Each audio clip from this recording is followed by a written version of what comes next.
ఇచ్చిన judgement order ఇది నేపథ్యం.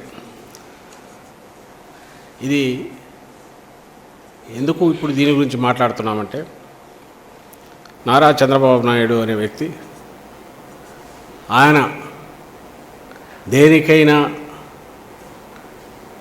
పేరుగాంచిన వాడంటే ఒక దోపిడీకి, నిలువు దోపిడీకి, ప్రపంచంలోనే గుడిని, గుడిలో లింగాన్ని దాని కింద మట్టితో సహా స్వాహా చేయగలిగిన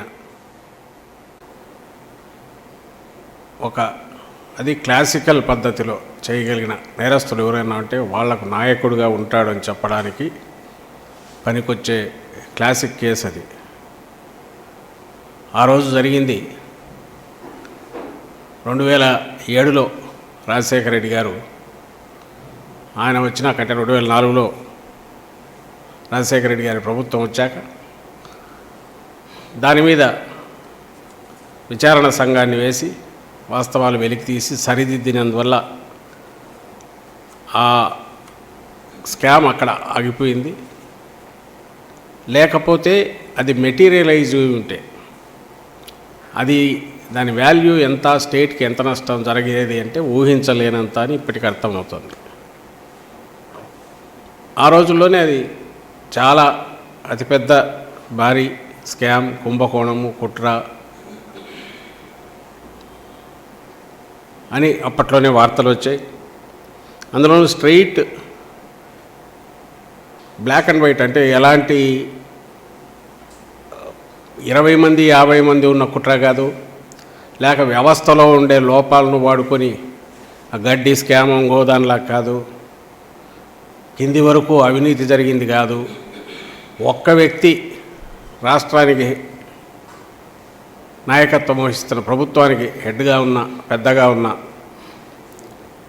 వ్యక్తి ఆయన అవినీతికి పాల్పడితే నేరుగా ఎట్లుంటుంది, అందులోనూ అతను అత్యాశాపరుడై, దురాశాపరుడై చంద్రబాబు నాయుడులాగా ఉంటే ఎట్లుంటుందనే విశ్వరూపం చూపించిన కేసు అది. సరే, ఈరోజు అది సహజంగానే ఒక సాక్షిలో వచ్చినట్టుంది, ఇంకా మిగిలిన 1-2 మీడియాలో వచ్చిందేమో, కానీ ఎల్లో మీడియాలో అయితే నాకు తెలిసి ఎక్కడా కనపడినట్లేదు. తీర్పు ఆర్డర్ కాపీ కానీ ఆ తీర్పు గురించి వార్త కానీ ఉన్నట్లేదు నాకు తెలిసి. క్లుప్తంగా అది యుఎస్లో ఉండే ఐఎంజీ అకాడమీ అనే స్పోర్ట్స్ అకాడమీకి దాని 100% సబ్సిడరీ అనే పేరుతో అసలు సంబంధం లేని ఒక IMG Bharat some sports academy private limited అనే ఒకటి కంపెనీ ఫామ్ అవుతుంది. 2003 ఆగస్టులో 5వ తేదీన అది ఫామ్ అవుతుంది. అంటే ఇన్కార్పొరేషన్ ఆ రోజు అవుతుంది. 2003 ఆగస్టు 9న ఎంఓయూ ఎంటర్ అయిపోతుంది గవర్నమెంట్. సరిగ్గా 4 రోజుల ముందు పుట్టిన కంపెనీలో 4 రోజుల తర్వాత ప్రభుత్వం ఎంఓయూ ఎంటర్ అవుతుంది. అంతా చేస్తే ఆ కంపెనీకి కానీ ఒరిజినల్ ఐఎంజీకి కానీ సంబంధం లేదు. 5వ తేదీ అది ఫామ్ అవుతుంది.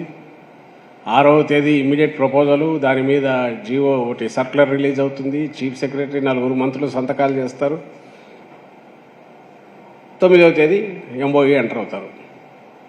దాని ప్రకారం ఇచ్చిన సౌకర్యాలు అవి చూసి నిన్న హైకోర్టు న్యాయస్థానం పూర్తి దిగ్భ్రాంతి వ్యక్తం చేసింది. 20 ఏళ్ల తర్వాత 2003 ఎండ్లో 4లో జరిగిన ఆ రోజు ఆ కుంభకోణం, 2006-7లో సరిదిద్దబడిన కుంభకోణం, 2024లో ఈరోజు అంటే 20 ఏళ్ల తర్వాత జడ్జిమెంట్లో ఇప్పుడు కూడా హైకోర్టు దిగ్భ్రాంతి వ్యక్తం చేసిన అంశాలు ఏవయ్యాయంటే, ఈ 4 రోజుల్లో జరిగిన ఎంఓయూ ప్రకారం ఆ ఐఎంజీ భారత్ అనే ఒక బోగస్ కంపెనీకి 850 ఎకరాల ల్యాండ్, అలాగే వాళ్లకు అంతవరకు ఏర్పాటయ్యేంతవరకు స్టేడియం మీద పూర్తి రైటు, లాల్బాగ్ ఎల్బీ స్టేడియం కానీ ఇంకా హైదరాబాద్లో ఉండే స్టేడియంస్ మీద వాటి మెయింటెనెన్స్కు సంవత్సరానికి 2.5 కోట్లు లేదా ఎక్కువ అయితే అది. అలాగే ఒక 3 ఏళ్ల పాటు వాళ్లకు 100% ఏ ఖర్చులైనా మెయింటెనెన్స్ అంతా ఎలక్ట్రిసిటీ కానీ వాటర్ కానీ పాడుపడేసి మొత్తం అన్నీ కూడా ఫ్రీ, 100% రీయింబర్స్మెంటు. రాష్ట్రంలోని స్టేడియంలో వాళ్ళకి కావాల్సినవి తీసుకోవచ్చు. ఫస్ట్ రైట్ ఆఫ్ రిజెక్షన్ వాళ్ళకే, వాళ్ళు వద్దనుకుంటేనే గవర్నమెంట్కి ఉంటాయి. ఇంకా దానికి కొసరు కింద వాళ్ళకు ప్రధాన కార్యాలయం అంతర్జాతీయ స్థాయిలో ఏర్పాటు చేయడానికి ఒక 5,000 గజాల స్థలం ఎక్కడ, జూబ్లీ హిల్స్లో, Banjara hills, Jubilee hills, Madhapur వెళ్ళే దారిలో 5,000 గజాల స్థలం కూడా. ఇది మొత్తం ఎంఓయూలో అంశం. ఇది జరిగింది 2003 నవంబర్లో. చంద్రబాబు నాయుడు ప్రభుత్వం రద్దవుతుంది. ఆయనే సిఫార్సు చేస్తాడు. అదే అప్పుడు బాంబు ఇది పడి అలిపిరి బాంబు, దీంతో సింపతి వస్తుంది అనుకుని సిఫార్సు చేస్తాడు. ఆపద్ధర్మ ప్రభుత్వంలో 2004 ఫిబ్రవరిలో గచ్చిబౌలిలో 400 ఎకరాలు రిజిస్ట్రేషన్ కూడా చేసి సేల్ డీడ్ ఇస్తారు. గచ్చిబౌలిలో సెంట్రల్ యూనివర్సిటీ పక్కన అప్పటికే ఈ ఎంఆర్ ప్రాపర్టీస్, బౌల్డర్ హిల్స్ ఆ ఏరియా అంతా అప్పటికే విల్లాస్ వస్తున్నాయి. ఐవీఆర్సీఎల్ వాళ్ళది విల్లాస్ అవన్నీ వస్తున్న ఏరియా. అక్కడ అప్పట్లోనే ఎకరం 2 కోట్లు, బుక్ వాల్యూ 13 లక్షలు, మార్కెట్లో 2 కోట్లు పలికే భూమి ఎకరం 50,000కు, అంటే 2 కోట్లకు మొత్తం 400 ఎకరాలు సేల్ డీడ్ ఇచ్చేసింది అప్పుడు ప్రభుత్వం, చంద్రబాబు నాయుడు ప్రభుత్వం. అది ఏది ఆపద్ధర్మ ప్రభుత్వం. ఈ ఎంఓయూ నుంచి ఈ ప్రపోజల్ అంతా పోనీ కనీసం క్యాబినెట్కి వెళ్ళిందా? లేదు.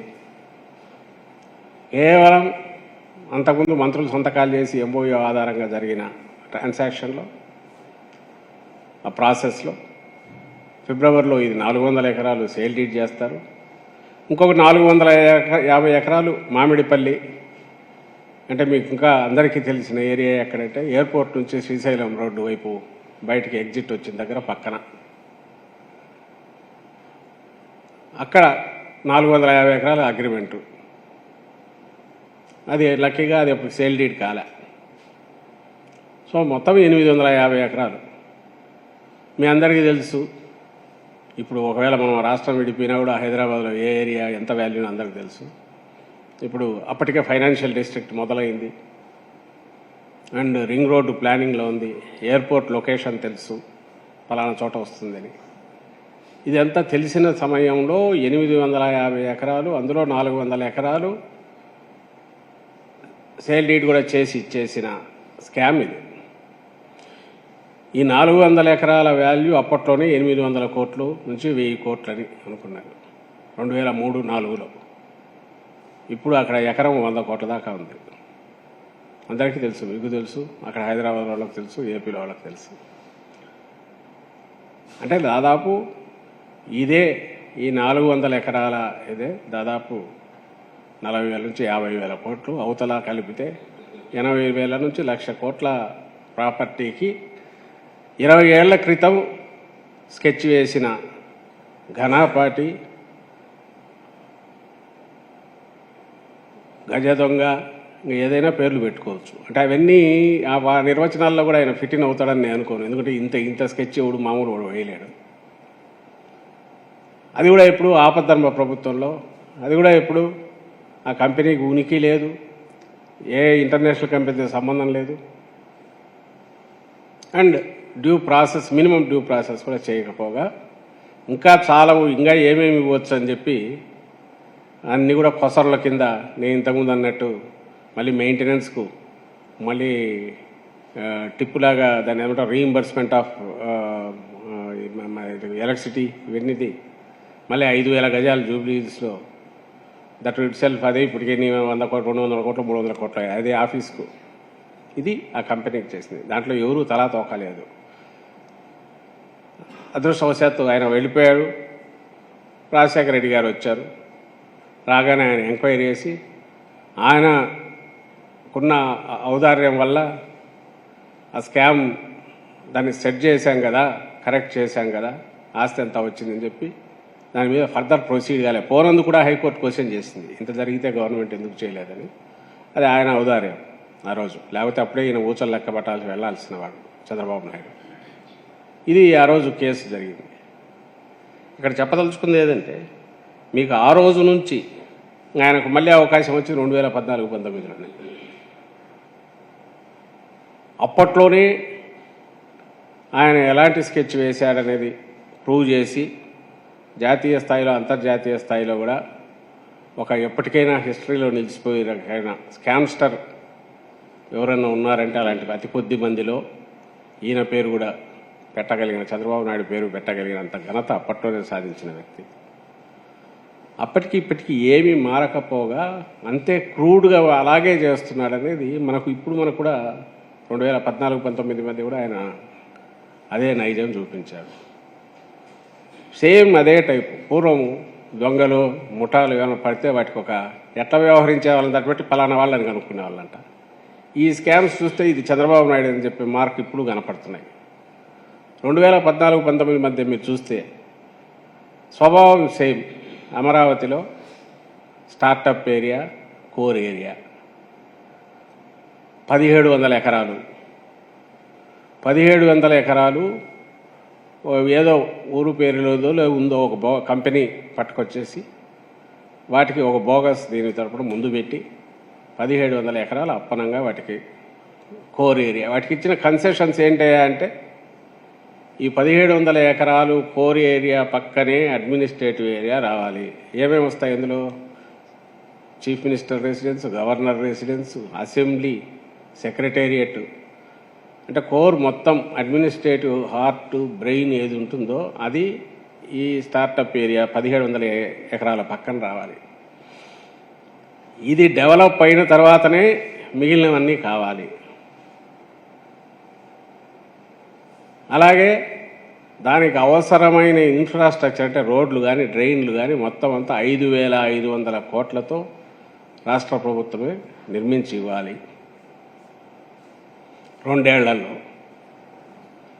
ఆ కంపెనీ తన బిజినెస్ అంతా పూర్తి చేసుకోవడానికి 5 ఏళ్ల చొప్పున 3 సార్లు ఇచ్చేస్తూ 15 ఏళ్ల పాటు సమయం. సేమ్ అదే టైప్.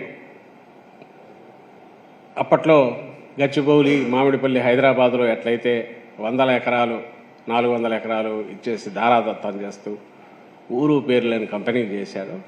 ఇక్కడ ఏకంగా రాజధానిని అక్కడ ఉన్న 30,000 మంది ఉసురు కొట్టుకుంటూ రైతుల దగ్గర ల్యాండ్ పూలింగ్ అని తీసుకొచ్చి వాళ్ళ ఏరియాస్ ఎట్లా డెవలప్ చేయాలో, జనరల్గా ఏదన్నా మొదలైనప్పుడు ప్రజల దగ్గర అందులో తీసుకున్నాక ఆ ఏరియాస్ కూడా డెవలప్ కావాలి, టోటల్ డెవలప్మెంట్ ఎట్లా అని చూడాల్సింది పోనిచ్చి, ఏదైతే తన బినామీలో లేకపోతే తన ఒప్పందాలు చీకటి ఒప్పందం చేసుకున్న కంపెనీను వాటిని తీసుకొచ్చి వాటికి మొత్తం వేసి ఇదయ్యాకనే మిగిలిన డెవలప్మెంట్ అని చెప్తూ అక్కడే అంటే ఒక జూబ్లీ హిల్స్ను అలాంటి ప్రాంతాన్ని ప్రైమ్ ప్లేస్ను క్రియేట్ చేసిన క్రీమ్ అంతా తనకు తన బినామీలకు. అక్కడే నారాయణ కూడా 58 ఎకరాలు కొంటాడు. అది కేసు నడుస్తోంది. A1 అయినా A2 అయినా జగన్మోహన్ రెడ్డి గారి ప్రభుత్వం వచ్చేది జరుగుతున్నది ఇది. అది ఆ కేసు ఇప్పుడు నడుస్తుంది. ఎక్కడైతే ఇది దానికంటే ఇది మరి అయినా అది రాష్ట్రం సొమ్ము. ఇది రైతుల దగ్గర నుంచి తీసుకున్న భూమి. క్యాపిటల్ డెవలప్మెంట్ అది. క్యాపిటల్ డెవలప్మెంట్కి భూములు ఇచ్చిన వాళ్ళకు సంబంధించిన ల్యాండ్స్ ఏమవుతాయో వాటి డెవలప్మెంట్కి ఏంది అనేది చూడాల. ముందు ఇది 3,000 ఎకరాలు అనుకున్నారు, మళ్ళీ ఎందుకు అది 1700 ఎకరాలకు దిగింది. మరీ ఎక్కువ అవుతుంది అనుకుంటున్నారో తెలియదు. సో 3,000 ఎకరాలు కాస్త 1700 ఎకరాలు, 1700 ఎకరాలు cream entire development.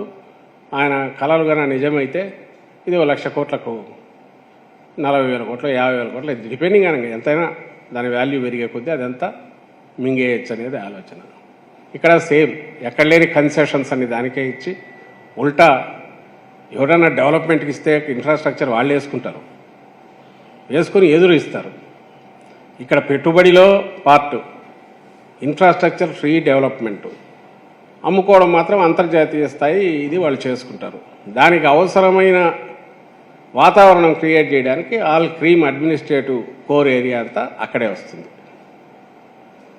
Hot cake లాగా అమ్ముడు పోయేదానికి అవసరమైనవి క్రియేట్ చేసి ఇది మామూలు ఇక్కడ ఎవరైనా ప్రైవేట్ బిల్డర్కి ఇచ్చినా అంతకంటే బ్రహ్మాండంగా డెవలప్ చేస్తాడు. మనం ఊరి బయట ల్యాండ్లోనే తీసుకున్నప్పుడే 60-40 నడిచేటప్పుడు లేదా 50-50 40-50-60 ఏదో ఒక రేషియో నడిచేటప్పుడు ఇన్ఫ్రాస్ట్రక్చర్ అంతా డెవలపర్ వేసిస్తున్నప్పుడు అట్లా ఆలోచించినా కూడా ఇది ఉల్టా మనం ల్యాండ్ ఓనరే ఇన్ఫ్రాస్ట్రక్చర్ డెవలప్ చేసి కేవలం ఒక అంతర్జాతీయ స్థాయి డెవలప్ చేయడం కోసం అంటూ అడిషనల్ కన్సెషన్స్ ఇచ్చి అది అమ్ముడుపోవడానికి అవసరమైన అన్ని రకాల ఇవి కూడా అక్కడ క్రియేట్ చేసి ఆ తర్వాత వాళ్ళని అమ్మిన తర్వాతే లేదా వాళ్ళ డెవలప్ అయిన తర్వాత మిగిలినవని పెట్టే క్రైటీరియా ఇది ఎక్కడన్నా ఉంటుంది ఆ ప్రపంచంలో. మనకి ఇక్కడ అమరావతి అనబడే ఈ భ్రమరావతిలో లేదా వర్చువల్ దీన్ని క్రియేట్ చేసి 1,00,000 కోట్లు మింగేయడానికి చంద్రబాబు నాయుడు గారు వేసిన స్కామ్లో పార్ట్గా మాత్రమే జరుగుతుంది.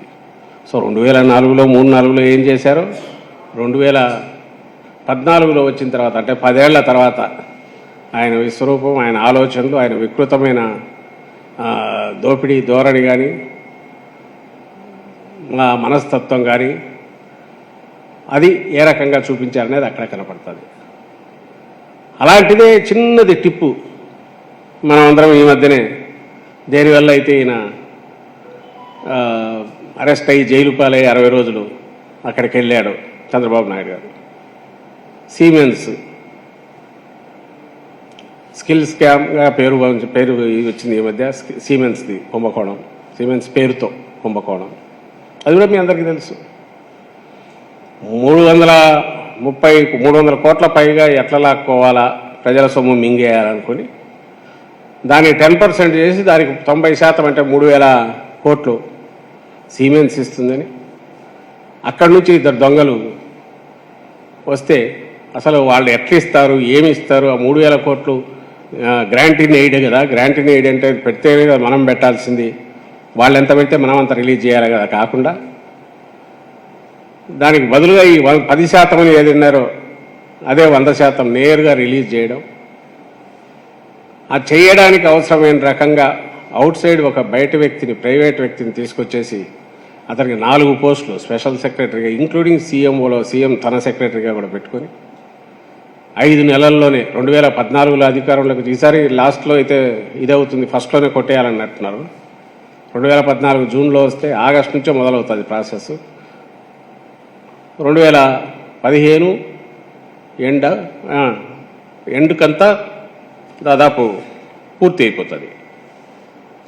2015 కంతా 2015 ఫిబ్రవరి నుంచి ప్రాసెస్ మొదలవుతుంది.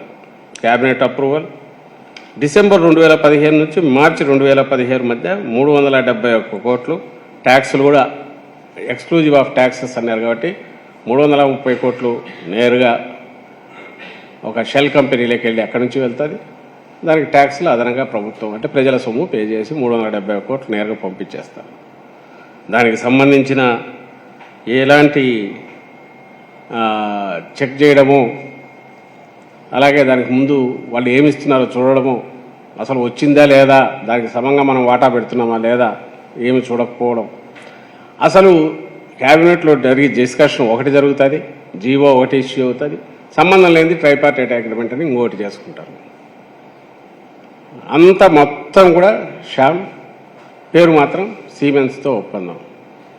అంతా చేసి సర్వీస్ ట్యాక్స్ వాళ్ళు ఎగ్గొట్టి ఎవరో దానికోసం క్రెడిట్ క్లెయిమ్ చేసినప్పుడు జిఎస్టీ మూవ్ అయితే తీగలాగితే మొత్తం పోయి సీమెన్స్ వరకు పోతే అక్కడ చెక్ చేస్తే దాని ద్వారా సీమెన్స్ తెలిస్తే అది ఇక్కడికి కూడా తెలిసినా కూడా ఎవరికి ఇమ్మని లేదు. పైగా ఉన్న రికార్డులన్నీ తగలబెట్టేసి ఏమీ అవైలబుల్ లేకుండా చేసిన ఘనుడు. ఇక్కడ అదే ఇది మోడస్ ఆపరేండి ఏంటి, ఓ పెద్ద కంపెనీ పేరు, దాని పేరు మీద చెప్పేయడం, హడావుడిగా అగ్రిమెంట్ చేసేయడం, వచ్చిందంతా మొత్తం ఏదో 100 రూపాయల్లో 10 రూపాయలు తీసుకోవడం కాదు, 100 మీద మళ్ళీ ట్యాక్స్ కూడా ప్రజలదే కట్టేసి తోసేయడం. ఇది ఈ స్కామ్లోనూ కనపడదు. ఆ రోజు 20 ఏళ్ల క్రితం జరిగింది అదే, ప్రజలు మర్చిపోయినారు. 14లో ఎన్నిక చేసుకుంటే మళ్ళీ అలాంటివి జరిగాయి. ఇవి కాక ring road scam, fibre net, ఇవి సుమారుగా ఉన్నాయి. ఇవన్నీ వాటిలో కూడా అలాగే షెల్ కంపెనీస్కి పోతాయి. కానీ ఇది క్లాసికల్ ధోరణి, ఒకటే మోడస్ ఆపరెంట్తో కనపడే కేసులు ఈ 3. అది కానీ అమరావతి కానీ స్కిల్ స్కామ్ కానీ. ఇక్కడ పాయింట్ ఏంటంటే రావడమే రాష్ట్రాన్ని ఎట్లా ముంచాలా. మీరు ఎన్నిసార్లు ఈ ప్రజల ఇదైనా వాళ్ళు మర్చిపోతారు, మళ్ళీ ఒకసారి మించి ఇంకోసారి దోచుకోవచ్చు అనే ధోరణితో దోపిడీకి ఎన్ని రకాల అవకాశాలు, ఎన్ని రకాల ఇవి చేస్తాయని చూస్తూ ఏమాత్రం ఇది లేకుండా నిస్సంకోచంగా అడ్డంగా నిలువు దోపిడీ రాష్ట్రాన్నే 5 కోట్ల మందిని కూడా రాష్ట్రాన్ని 5 కోట్ల మందిని చేయగలిగిన దిట్ట తానని చెప్పి చంద్రబాబు నాయుడు గారు రుజువు చేసుకున్నారు. ఒకటేంటంటే ఇంకో చిత్రం, 20 ఏళ్ల క్రితం ఆ రోజు తండ్రి అధికారంలో ఉన్న రాజశేఖర రెడ్డి గారు ఆయన